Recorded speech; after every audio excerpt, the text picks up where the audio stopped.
With the latest on COVID-19, the African Union has announced that the African Vaccine Acquisition Trust has received the first shipment of monthly vaccines. They will be distributed to the different AU member states. Now, reports suggest that countries will likely receive about 400 million doses in total.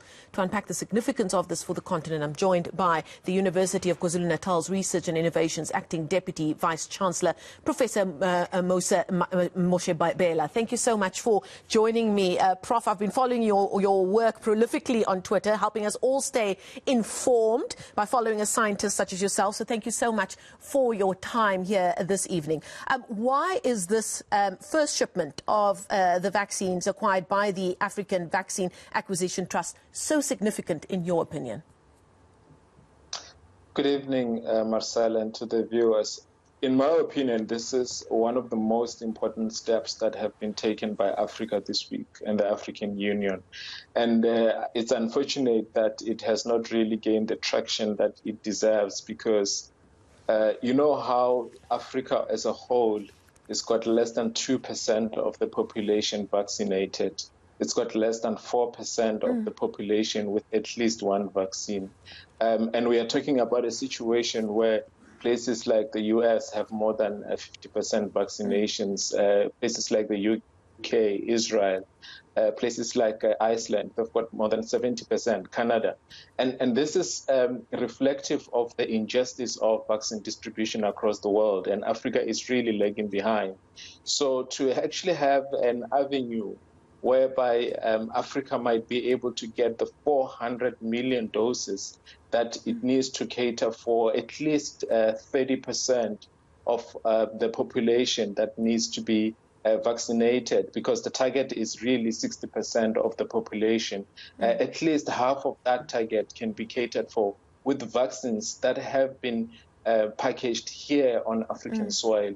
In Gqeberha. It's really remarkable, and I think it is worth Africa celebrating, even though it's only fill and finish, but it's an important milestone, I think. An important milestone indeed, because if you look at the narrative around vaccine purchasing or a distribution thereof in Africa, one always got the sense that we had to sit and wait for this COVAX initiative, where the bigger countries would, out of the goodness of their heart, give us their leftover vaccines, and that would then be distributed via COVAX. And this African Vaccine Acquisition Trust was almost saying, no, we can't wait for that. We actually have it within ourselves and within the continent. We've got the resources to actually make this happen sooner so that we can get more jabs in more African arms sooner rather than later. So in that regard, from just a general a narrative point of view with regards to the pandemic, that's really significant as well, isn't it?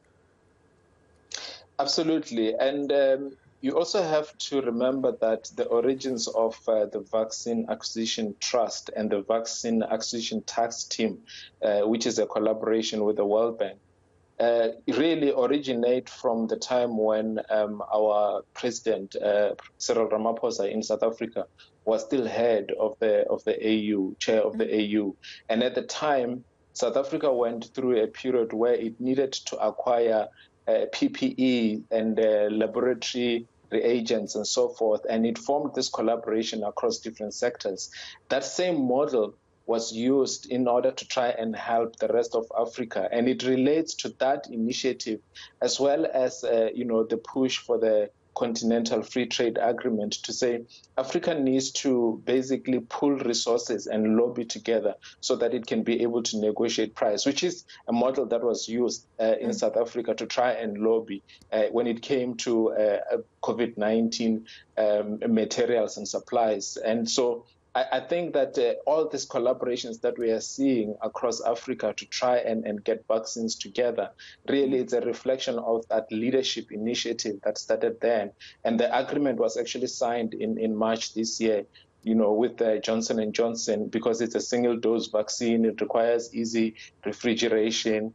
And in most of Africa, people, live in places that are hard to reach. You want to see them once and vaccinate, and they're fully vaccinated. So there's so many benefits, and that's really leadership of South Africa, which is a role that I think South Africa really has to take on and play in order to be part of the African continent and support the African agenda.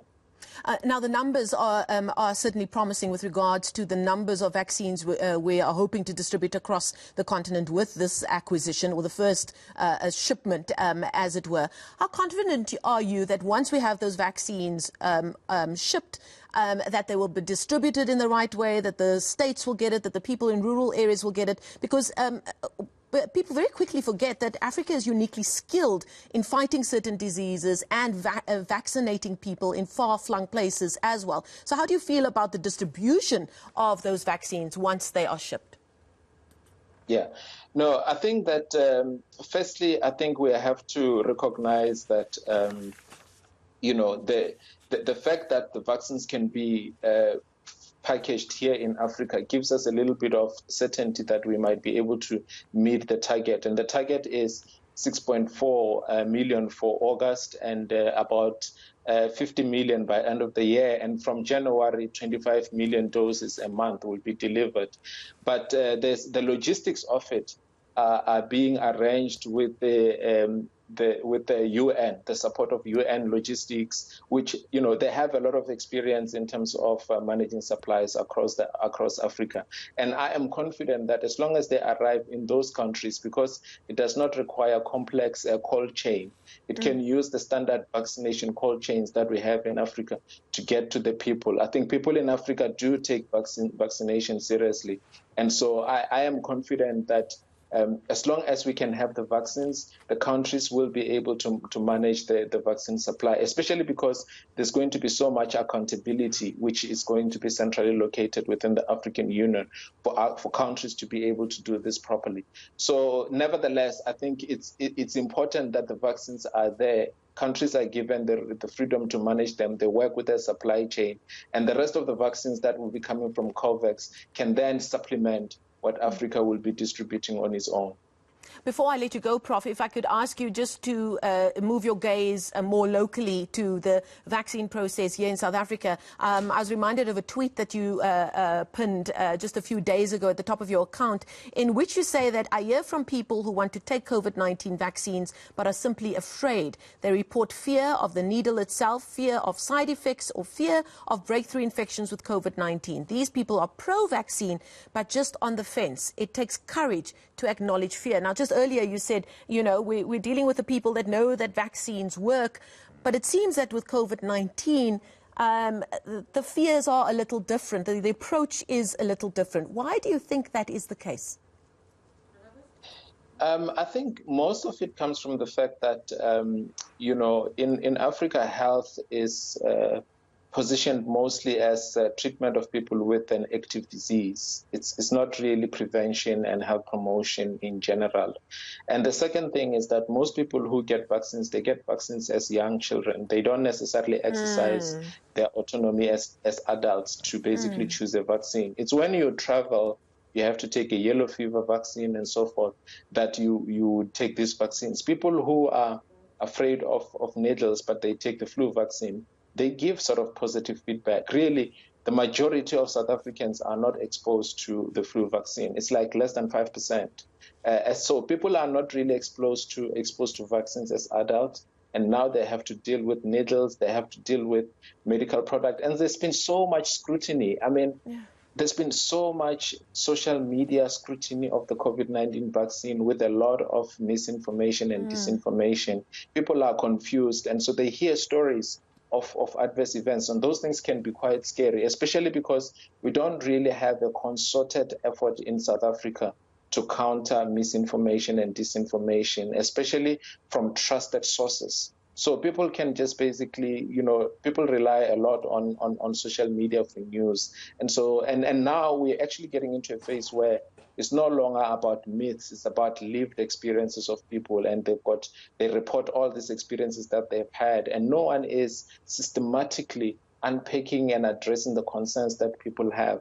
And so these things, they contribute to the fears. But I just think that all these fears, they're quite valid, but many of the people that respond to these issues, they also say, look, I'm afraid of a needle, but I am going to take a vaccine. And I quite like that. We just need to be able to recognize that when people say that they're afraid, it's not because they're ignorant, they're anti-vax or anything. We need to give them support. And that's what I think. And there will be a minority that is truly anti-vax. But for most people, I think that they just need to be supported. That is such a powerful point. Thank you so much. That's Professor Moshabela coming to us live there from Durban. He's the Acting Deputy Vice-Chancellor of UKZN Research and Innovation. Do follow him on Twitter if you believe in science and would like to stay abreast of the latest information when it comes to COVID-19 and indeed the vaccine rollout. We thank him for his time this evening.